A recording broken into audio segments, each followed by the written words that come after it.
everyone. Welcome to another episode of Frankie's Open Mic. I am here with Murray Angel as my co-host. It's Haleigh Overseth of Frankie's Podcast Network. Y'all, you know me.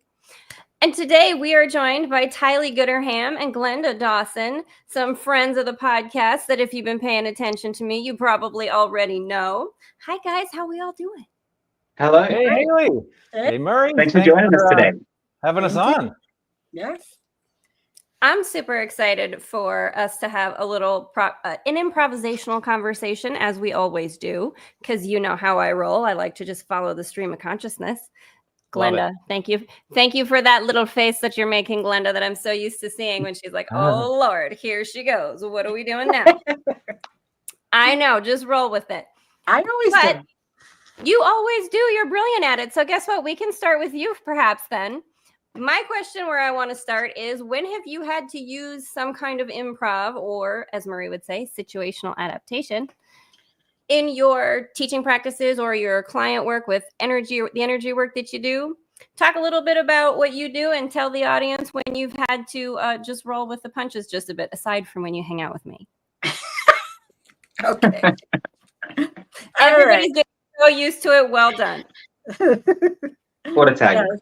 Well, basically, I am into healing and teaching about healing and more healing, depending on how that looks for each person.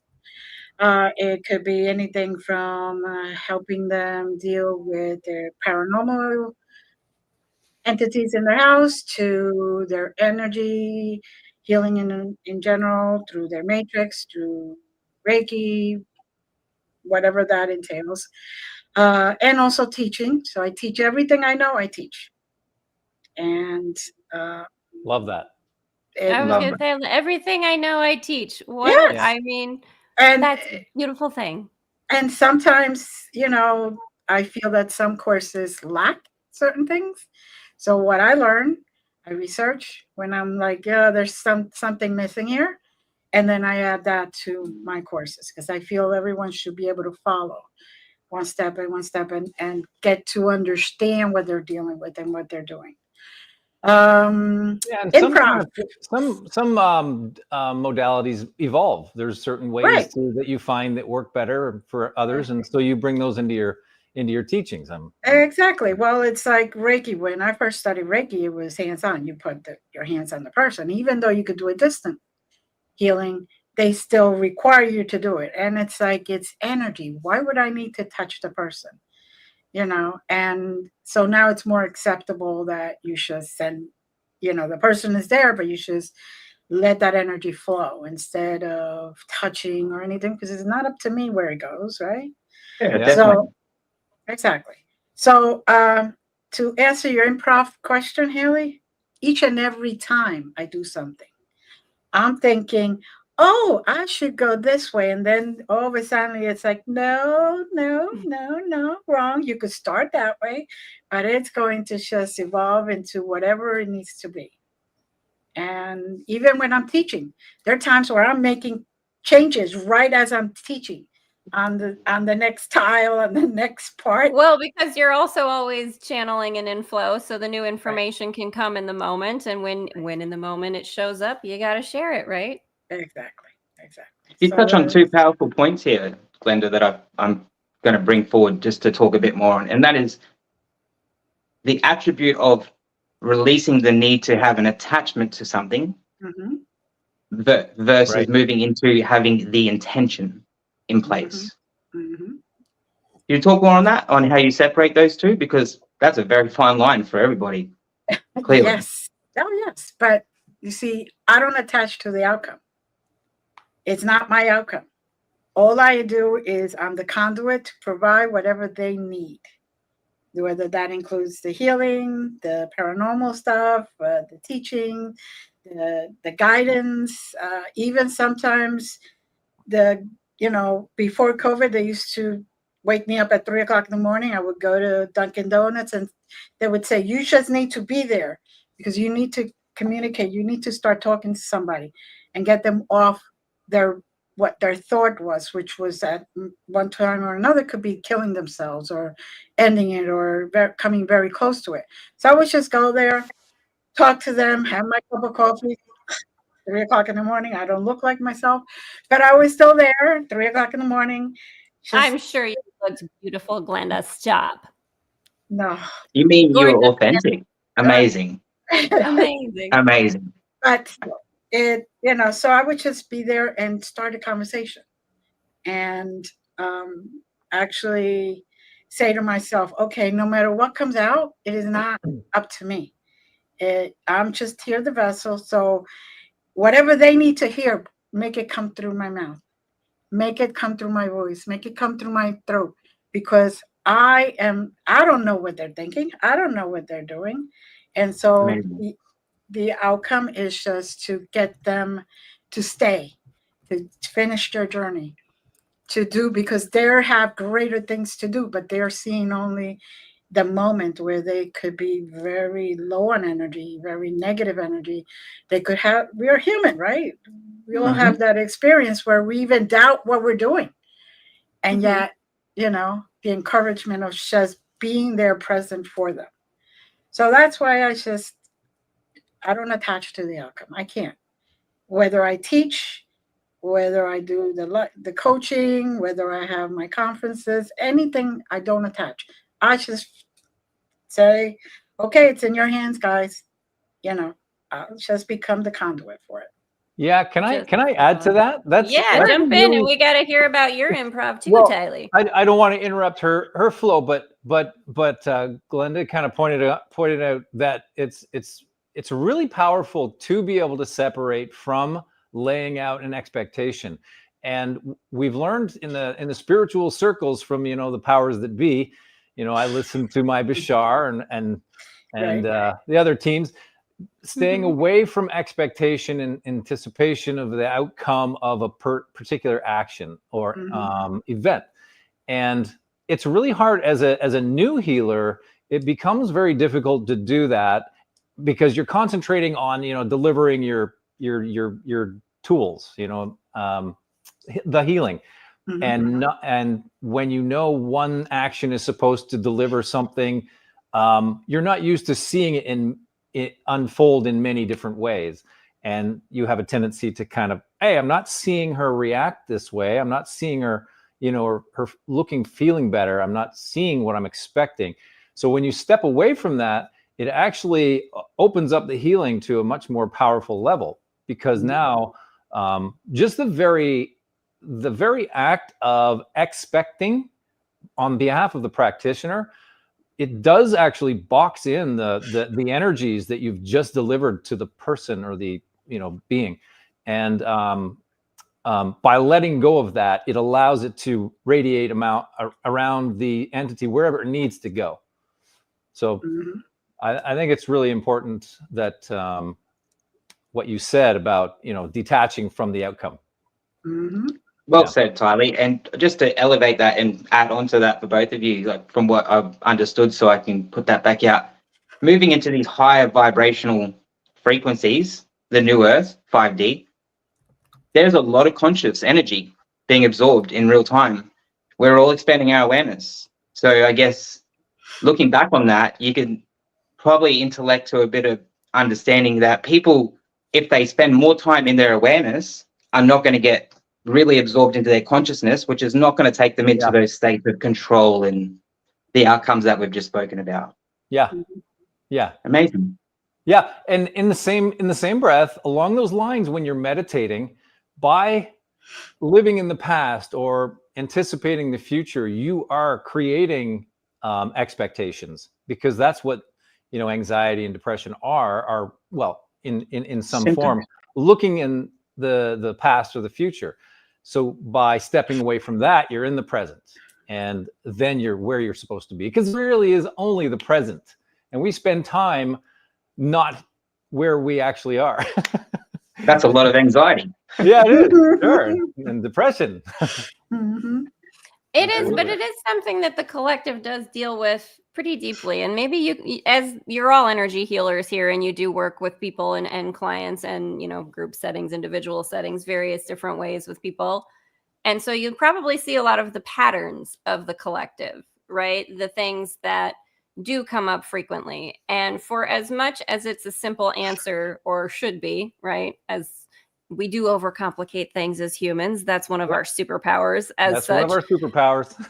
It really is.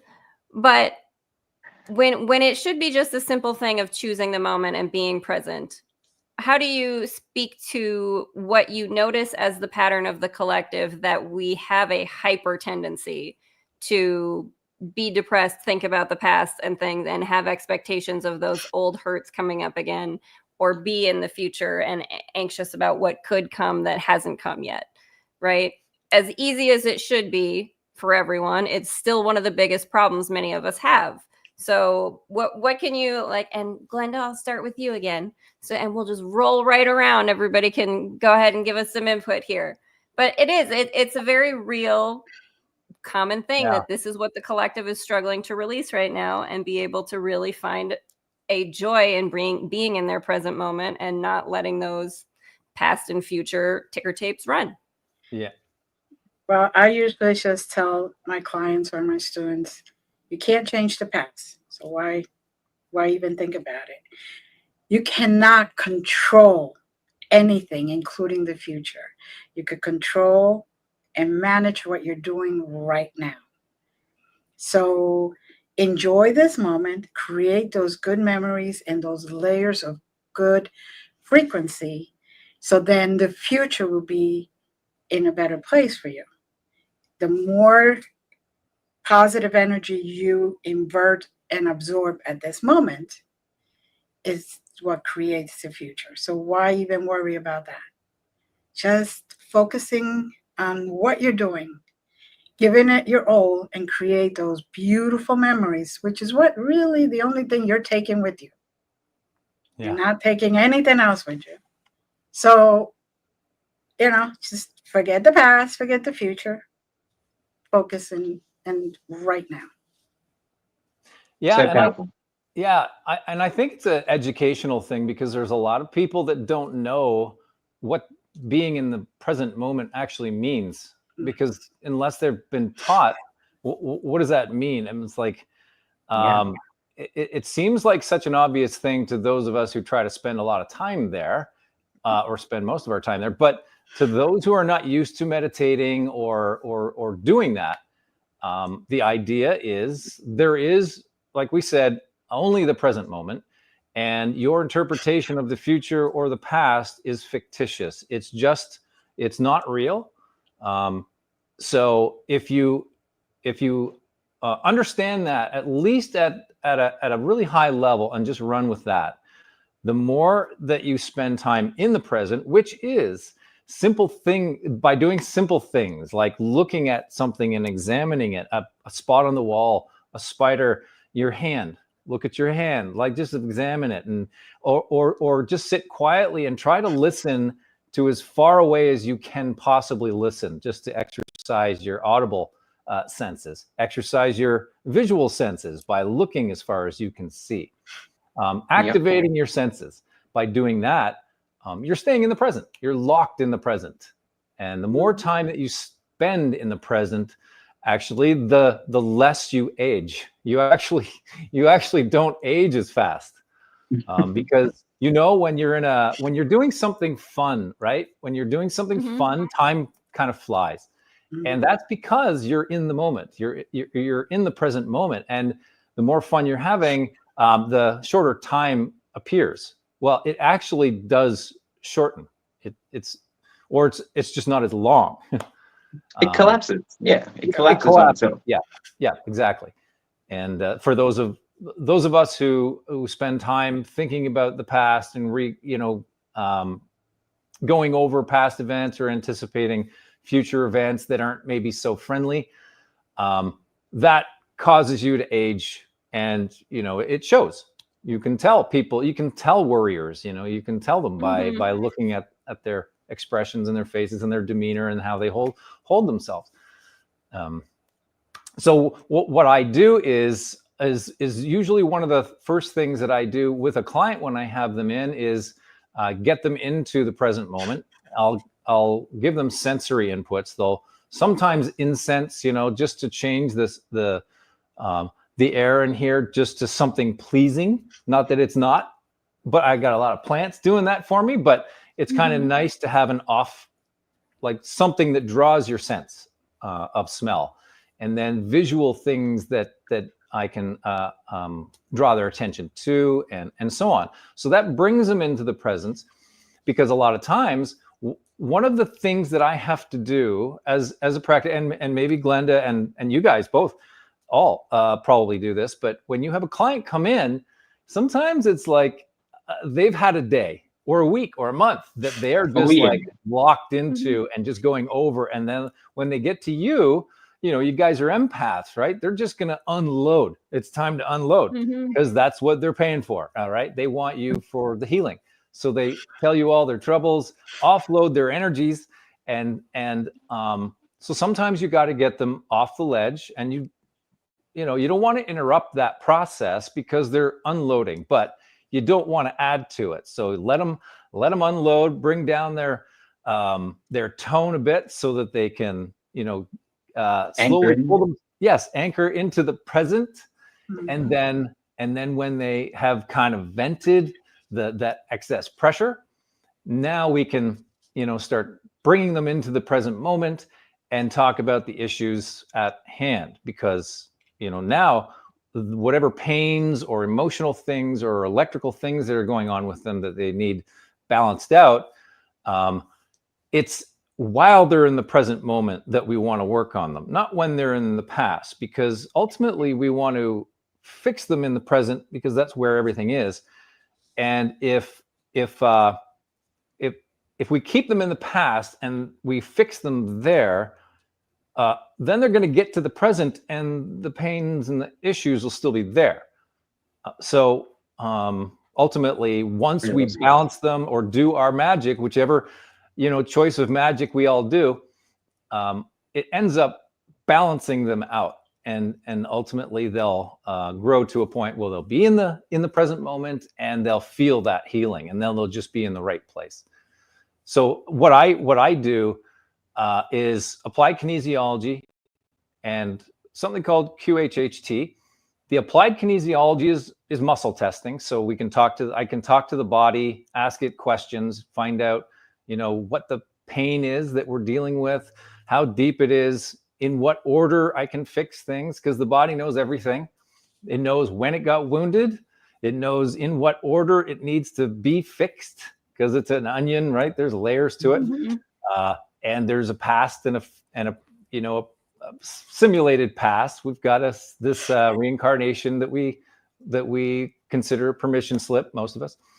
And there's layers of stuff that we need to work through. So the body knows those layers of things. So as a practitioner of applied kinesiology, I can just ask binary questions and get to the root cause of the thing that this person would like addressed in this moment. And then I can ask, is it safe to do? Because sometimes, you know, Glenda, you mentioned working on entities. Well, you know, sometimes the entities in this person, it's not safe to release them because they're actually used as a crutch, as a support system in some cases. So, and so I've been told, no, you can't remove that, or them. But in most cases, yeah, they can be taken away and cleared out, balanced, and then whatever else they need. So, Haleigh, you mentioned what's the adaptations we do in our work, and that is kind of like what Glenda said. You know, whatever's happening in the moment, the person could bring a whole boatload of things, and that could change in an instant. And you never know. We never know what the person needs, which is why we do what we do, because we have the tool set and we fix whatever is on the surface, whatever the body, in our case, applied kinesiology, we just ask whatever it is that the body says we're allowed to fix. And then we just I really like the way that everything you've just said here, Tylee, really throws back onto that, what we just spoke about prior to this, being that as long as we choose, meaning the key here, the choice, choosing, with our free will, a great gift bestowed upon each of us, we're choosing to be present observing in the moment for whoever it is that we're in front of, we're making the greatest choice. We're making the greatest choice there and then, not just for ourselves and not just for the person in front of us, but for that collective energy that is here for all of us. So as we piece that puzzle, I can see how that's so important for each of you, and specifically when it comes to unpacking certain energies inside of people's containers and knowing when to access that and not. That really does come down to a refined professional stance of observation and experience to assess that without that attachment. Being that we're empaths and we are naturally healers. So there's a lot of joy trying to fix people. There is a lot of joy in that. Oh, it's immeasurable. You know, every time somebody comes in with a bunch of issues, you know, you as a healer, and this is something I've talked to a lot of healers, because a lot of the people that come to me recognize that they're healers, and some don't. But those that do, they are like, oh, I've worked on so many people, and I let everybody come to me, and I'm just depleted, but I'm still doing it. And I said, no, you can't do that. You can't give something when you have nothing left, right? When you're below 100%, you need 100% energy for yourself. You need that. And there's a misconception to this selfishness, right? You've got to be selfish. You've got to charge yourself up so that you can feed the community, so that you can do what you love and work on other people or listen to their troubles. In some cases, it's just a matter of being present in and around these people. You don't have to do anything. You're just being there. And that was one of my last client. That was her higher self said that's one of the things that she needs to do is just, you don't have to do anything. Cause she's like, well, I got all these tools. What do I do? Which one should I do? And we got that she shouldn't necessarily use any one. It's her present, her being in and around the other people, because she radiates out such a high frequency that the people around her, absorb it and lift themselves up as a result. So you don't have to do anything, just be. That's my favorite kind of healing. Just be. You don't have to do anything. The effortless version. I love that. Right. That's being in the flow too. And it's beautiful. It feels good and it's easy. Mm-hmm. And you're in the present. I do love that. That's one of my favorite topics, because it is something, and Glenda, maybe we'll jump back to you here. Let's talk about flow in the moment, right? And that sort of following your intuitive senses, even when it doesn't make sense necessarily to your human mind in the moment, because frequently it doesn't.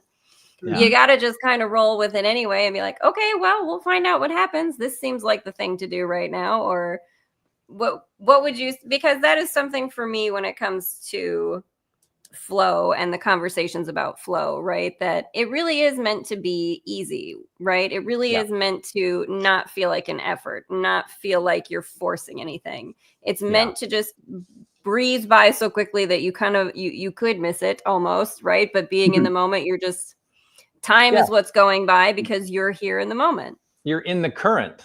You're in the current. Swimming the wavelength. Yeah. Riding the wave. Riding the wave. Surfing USA. all I ever do is say, okay, I surrender, and you guys have the wheel. That's it. Yeah. That's a powerful move. Just by doing that, I'm not in control. And believe me, I still have my human side that every once in a while creeps up and says, are you sure? Are you sure that's the right move? Are you sure? But you should say, you know what? It's got to be. It's got to be, because everything that's happening is happening for my greatest good. And I know that, and I am 100% positive of it. And I surrender to whatever it is that needs to happen. Amazing. Such power in that free will choice, Glenda. Yeah. I think a lot of the audience will deeply reflect on that, because that is a very powerful move to make in one conscious moment. Mm-hmm. Not everybody has the right to do so, but not everybody has the will to do so. Yeah. So maybe I could ask you a question that you could probably open up for us, and I'd throw back to Tylee here that I think would be important. We have a lot of people in the collective right now that are finding their way from 3D into 4D and quickly evaporating into 5D. Mm-hmm. How can they distinguish and they should be able to, obviously. But we all have that inner critic, inner opponent, inner child kicking for us and definitely screaming for us to get where we need to be. So how can they distinguish between the word selfishness or being selfish and being self-centered? There is a very common discrepancy in the misplacement of energy in these two vessels. And if you could break them down for our audience, that would be fantastic. Yeah. Well, I think it's a natural thing for them. Otherwise, they wouldn't be in the 4D, 5D arena. But in order to answer your question, the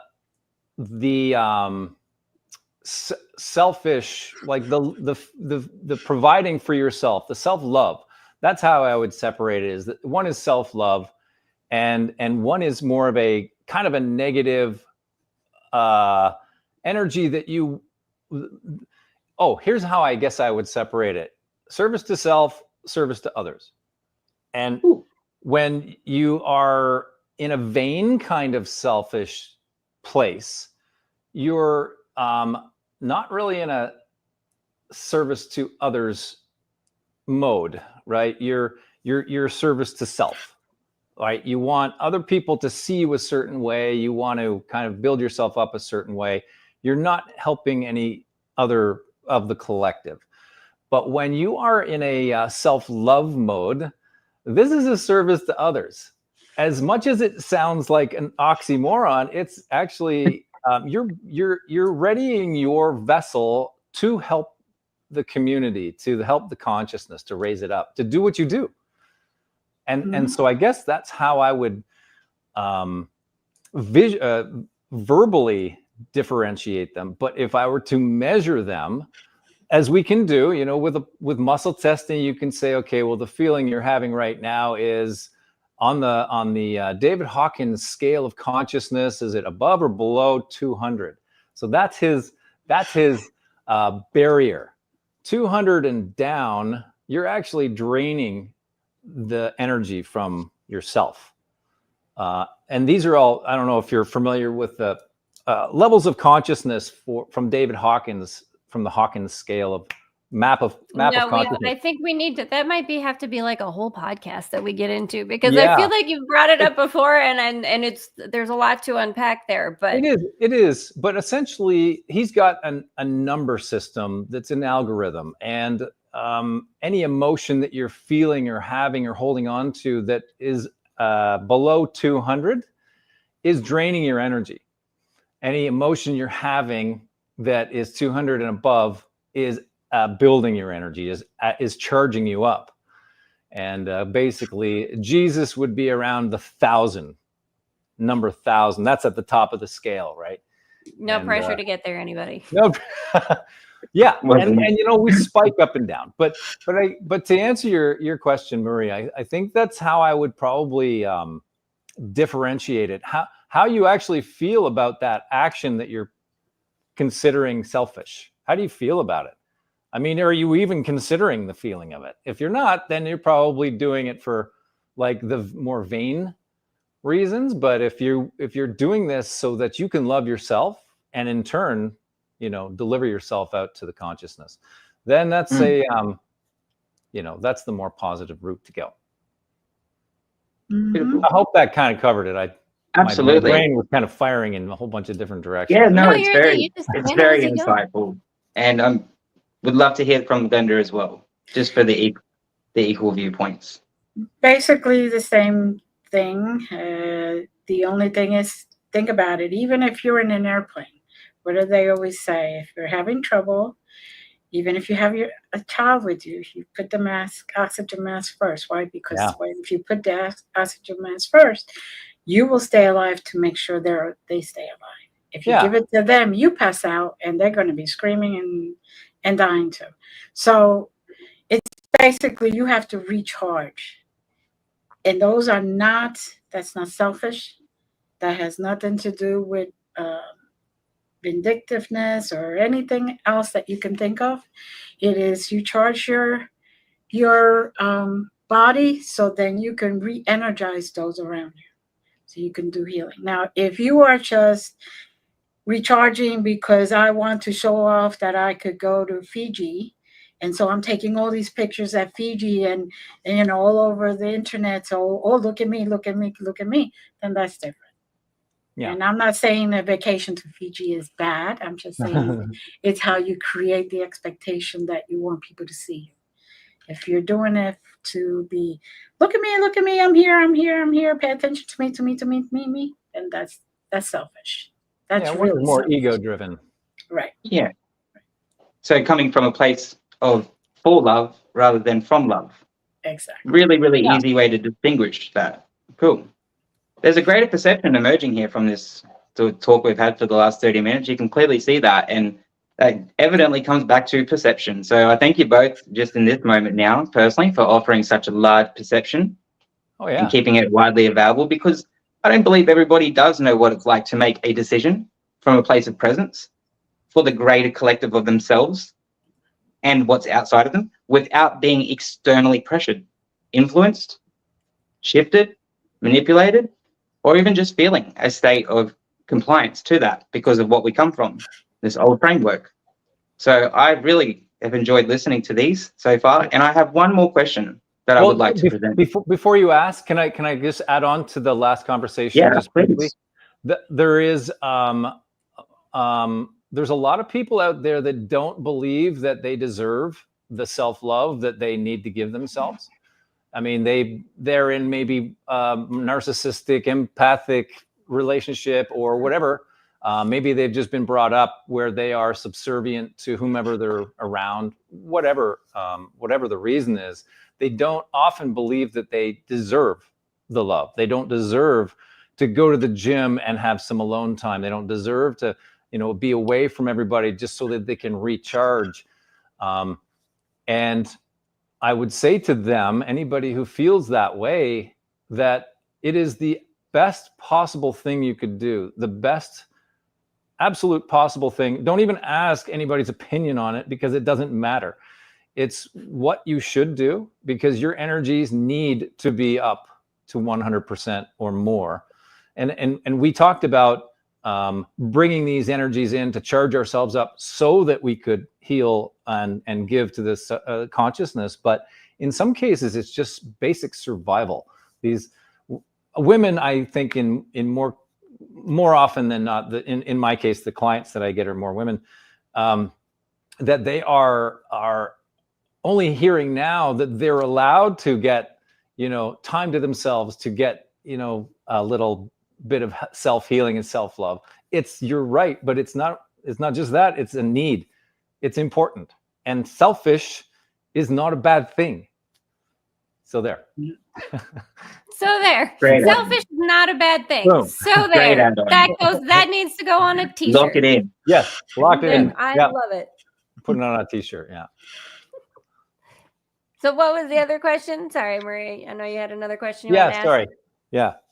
Yeah, great. No, that's fine. So look, we are moving fast into the end of January, and February is right at the doorstep, which means the rest of this year, this universal 9 year, is right here at the doorstep. So I guess, Tylee, my question directly to you and to Glenda is, what energy work would you say people should be prioritizing throughout this 2025 if they're breaking in? We have mentioned a lot of modalities here tonight, and I'm sure they're going to go away and look at all these new topics of interest. But what would stand out as a great point to grip onto, to take a first step towards, or to bridge open that doorway? I could go first. Okay. Go Self-love Ladies first. courses. Self-love, everything that you can invest in yourself is one way of opening up the passageways to the future. Because if you are taking the time to heal who you are, your past, what happened to you, and leaving that heaviness, that density behind, then you'll be able to go into 4D, 5D, and so on, without that anchoring you to this 3D. Agreed. I would concur totally, and add to that, just recognize that you are allowed to do this, and you should do that. And not only that, but look for exciting things that uplift you and make your emotions kind of raise and get you excited and happy, or listen for messages if you're there. If you're not there, just find exciting things to start doing for yourself for the year. It doesn't have to be, you know, long-term goals. It could be short-term. Just like of all the options you have in front of you, choose the most exciting one and follow it to the best of your ability. Even just make that your choice. Choose your highest joy. Yep. I was going through the formula. I know the formula from Bashar, and I know it so well too, and I say it so frequently. Follow your highest joy. Follow your highest joy. With no expectation or insistence on how it should unfold. Remain in a state of joy. And that's one of the hardest things. So just to recap, the formula that we're talking about is delivered by Bashar, who's an alien. But there's basically... Well, we're all aliens to somebody. I mean... Yes, we are. And that's... Thanks for being clear. But it came from a higher source. We'll just say that if you don't know who Bashar is. But the formula is how you can... If you follow the formula, and it's very simple, if you follow it, you'll navigate life as easy as possible. You'll be in the flow, in the current the whole time, as long as you do this. But we don't like to do these things because it's too easy. But here it is. Of all the options you have in front of you, find the one with the most excitement. Follow it to the best of your ability with no insistence or expectations on how it should unfold, because we talked greatly about that. And always remain in a state of joy. That's number 4. Always remain in a state of joy, no matter what happens. And I want to touch on that in a second. He added a 5th, and that is go back and examine any internal belief systems that are working against you. Now, always remaining in a state of joy. This is a tough one because we've turned events, we've given them positive or negative inherent values, but events don't have any values on their own. They're neutral until we give it to them. So we get in a car accident and, you know, that which you didn't realize was supposed to happen. You didn't die. And it meant that down the road, there was maybe a break in the road, you would have gone off the cliff and died. So you got in a car accident to prevent you from some further, damaging thing. So all these events are supposed to happen. There is a positive side to everything. Find the positive side to everything. So that's what it means by staying in a state of joy. Plus, that also raises your frequency. And when your frequency is raised, you're more open to the synchronicities that this formula will allow you to see. Synchronicities are happening all the time, but you're not seeing them. But when your frequency is up by following this formula, what you want, what you need is unfolding in front of you, and you're going to see the synchronicities. And you'll just follow those synchronicities. That's in the flow. Now you're in the flow. Sounds like joy. It's a beautiful place to be. It's a beautiful place to be. Yeah. It's a beautiful thing to experience. I love the way you explain things, Tylee. Thanks. I'm in the flow. I do. It's following the flow. Riding and the I'm wave. so riding that wave. Cowabunga. Cowabunga, dudes. Cowabunga, yeah. Now I know Glenda, go for it. Sorry. Well, he was talking about a car accident. The last car accident I had was a rear end hit, and that's how they discovered one little problem that not one single doctor could figure out. Because the emergency room doctor did one blood test and nobody else had that. See? So, yeah. That's what I'm talking about. That's a great, I'm so glad that example came up, because that's beautiful. Yeah. So, it's like, okay, I had to go through that. There was no damage, by the way. None. The most damage was, I think, the shock that somebody just rear-ended me. Yeah. Mm-hmm. Just being the jolted a little bit, the Yeah. nervous system, that tricky human nervous system that gets us so caught up. Can we for funsies, for me, can we shift into that? Let's talk about just how we all as humans have to navigate a bit that our nervous system does try to throw us out of the present moment very frequently, right? And we can get caught up in loops over it because it is jarring. And what do I do with that? That was not expected. That wasn't on the menu for today. I don't think I ordered that. Exactly. Right? So what kind of things do you do then with clients when it comes to, again, as you're moving through these like human consciousness ascensions and things are accelerating and your human nervous system is maybe not entirely prepared for that? What are some of the things that you recommend to people, or some of the things you might, offer as services even, or Glenda courses that you might have for assisting people in kind of alleviating that and getting into those higher vibrational states where maybe your nervous system can heal itself a little bit more to be more prepared for those rear end events and things like that? Well, as far as classes, I'm running a whole bunch of different classes right now in January, February, possibly March, where I give the person activations and the tools. If they follow the basic tools and the steps in those tools, they could get out of their own way. Because that's the problem. We get stuck and we become our own worst enemy. Yeah. So, with the help of, say, Kuai Yin, or the help of Actorians, or whatever it is, I bring that energy so they could be attuned to that.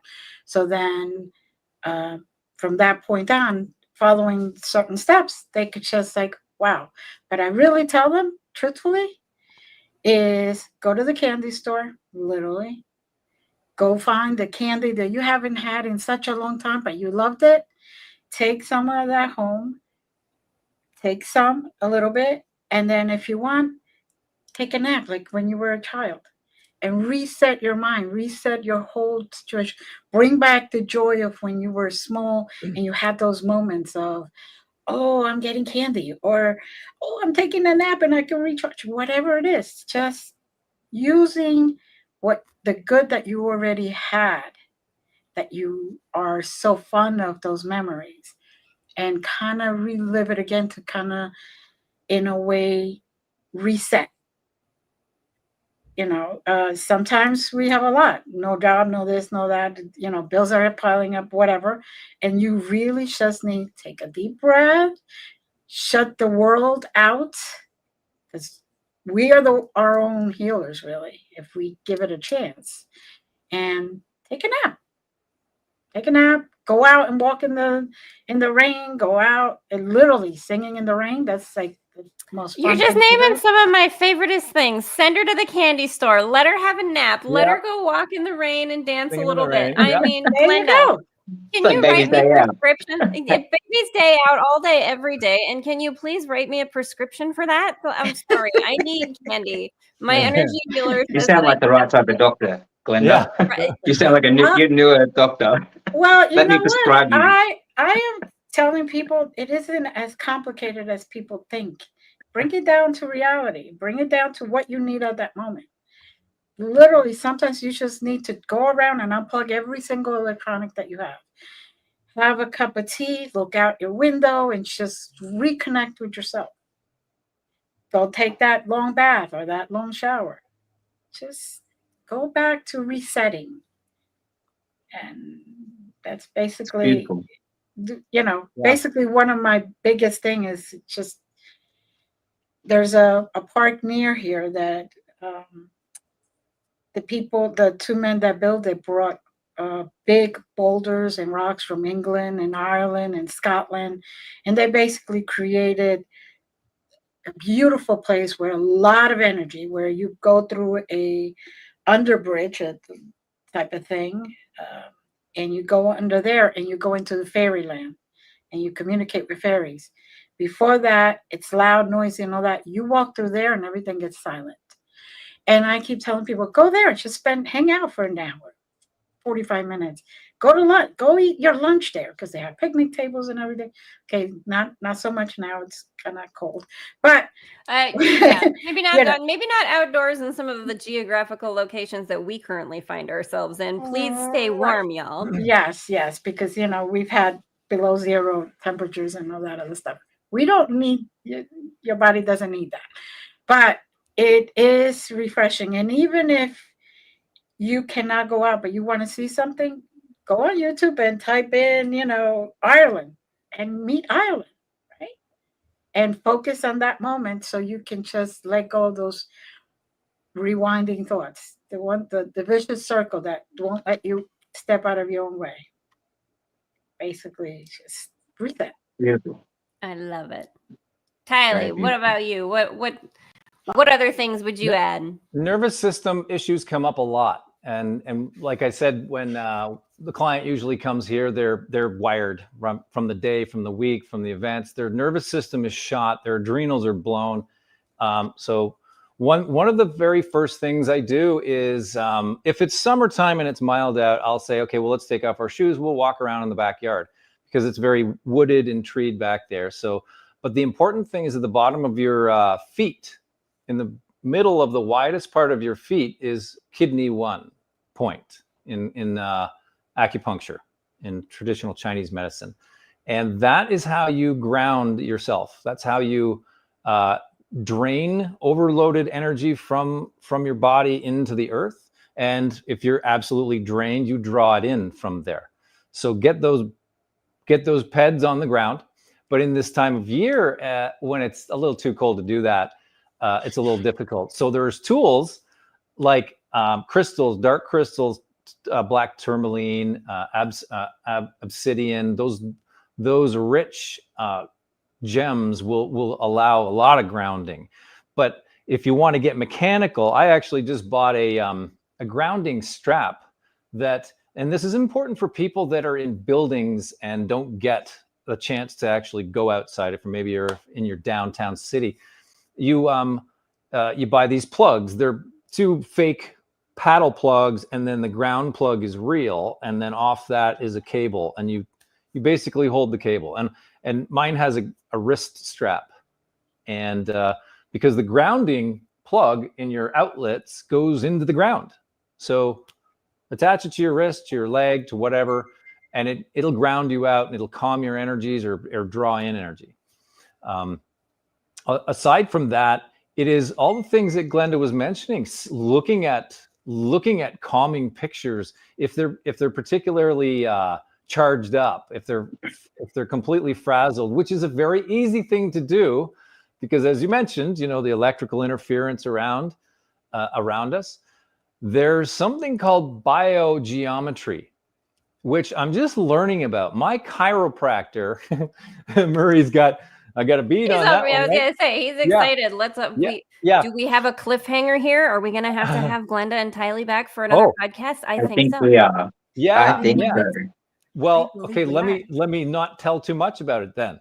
I'll just give you a little taste. Just give us a little bit of a taster on the buffet, because we want to come, we're gonna have to do this again. Yeah. I love it when I get Glenn. Listen, that's my favorite, y'all. When I get y'all to cover your mouths because I just said a silly, that's my favorate. So compose yourself, because I want to make you laugh again. Okay, so biogeometry. I don't know a ton about it yet, but I've been learning about it. My chiropractor. Now, I went and found a chiropractor. I didn't have one, and I was looking for one that did muscle testing.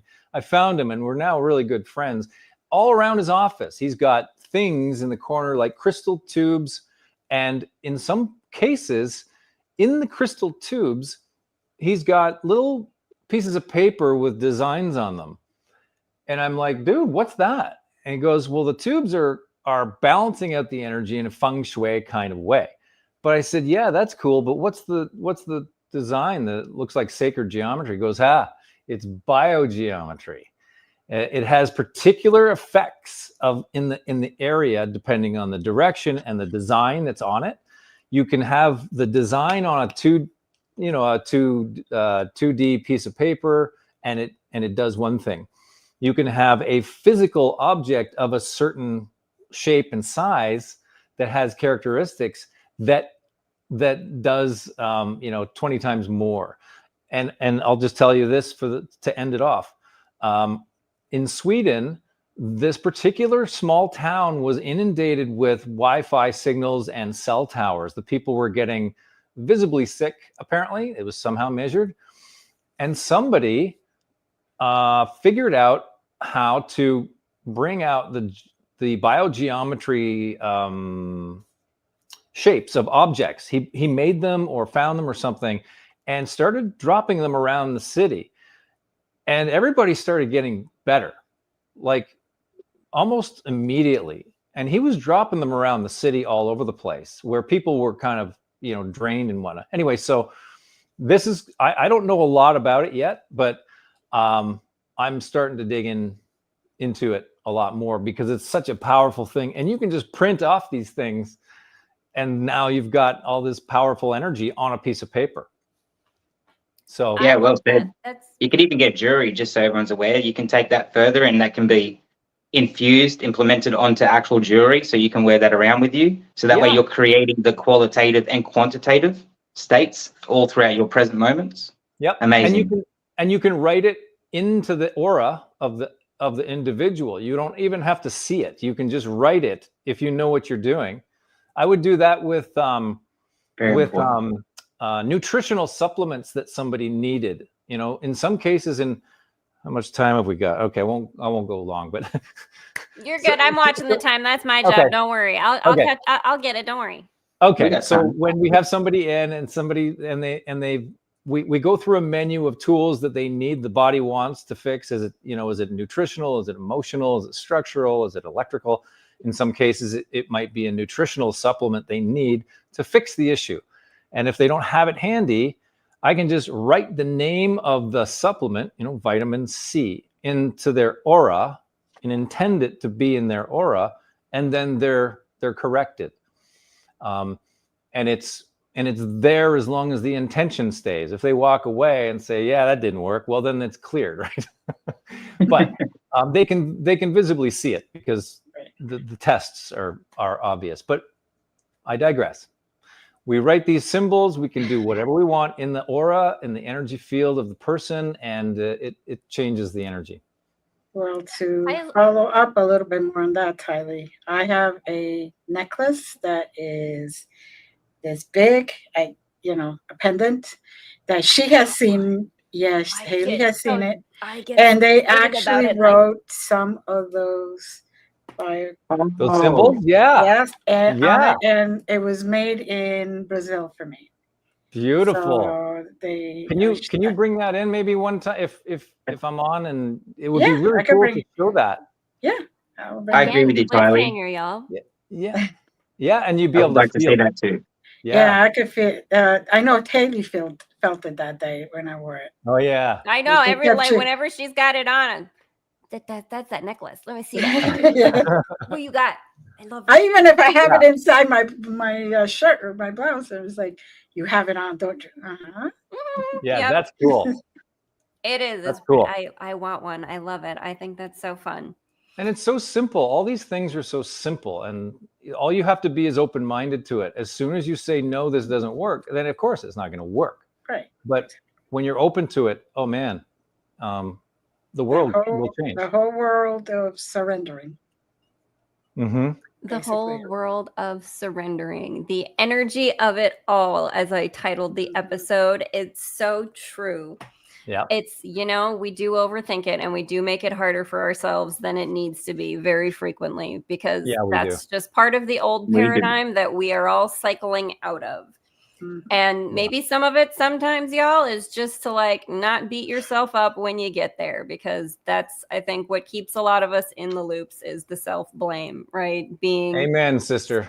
Right? Like, man, I should know better than this by now, or I should be past this by now. Well, beat yourself up about it some more, what's the good in that? But we've trained ourselves to do it. So it's, you have to practice in the other direction. And the good news is if you... Sorry, Tylee. No, go. I was just going to tag on. The good news is if you are beating yourself up and you are stuck down there, you still have a choice. believe it or not, you Yeah. still have a choice. And that choice could be as easy as what Glenda mentioned earlier. Just surrender. Mhm. Yep. If all else fails, surrender. Yeah. Yeah. Or get some candy. Or get I some go for candy. that one. And then and surrender. get some Snickers But then And then surrender. surrender. Yes. Snickers bars. Get a Yeah. Snickers bar, get your favorite little treats. I'm going What's to grab the- some Sour Patch Kids, y'all, because those make me happy until I give myself an acid burn on my tongue because it's like, no, you got to stop.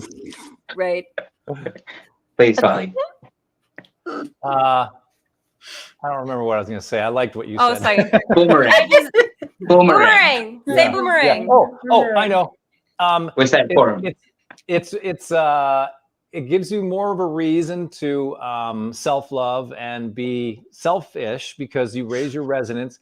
And by doing that, you are now being an example for other people who want to make the choice of saying, oh, why is Haleigh so happy? Why is Murray and Glenda, why are they always happy? I want to do what they're doing. And you're not inflicting anything on anybody. You're not telling them what to do. You're being the best possible version of yourself and reflecting that out to the world. And then other people see that and say, you know what? I don't have to sit in my wallow of self-pity and victimhood. I want to do what they're doing because they're happy and I'm not. So, booyah. And that's why you got to follow that highest joy because that's where Yeah. your happiness is. Yeah. Mhm. I love it. Yeah. So many good messages and such good energy here, y'all. I do so appreciate everybody for joining us today. If you want to find everybody, y'all, who's been here, from Murray Angel, my co-host, thank you very much for joining, from Tylee Gooderham, from Glenda Dawson of Glenda's Magical Creations and Glenda's Dragon's Den. Catch us on Wednesdays, y'all. Find everybody in the description in the links that are down below. If you have joined us today, we thank you so much and we want to send you lots of love. Y'all go Lovely. ahead and send the audience all whatever little final messages you have or little see you later you would like to share. Well, I always say many blessings. Have a great rest of the day and week. And sending love. Bingo. That's it. Just be I the don't think best there's any version of terms you to and say have on fun. top of that. I'm happy with that. Yeah. There we go. Love bubbles to everyone amazing. from Love all of bubbles. us out to the collective. Thanks so much for joining us, y'all. It's been great. We'll you for see you having next time. We'll Thank see you you, next guys. time. Bye. Thanks for coming. Bye. Bye.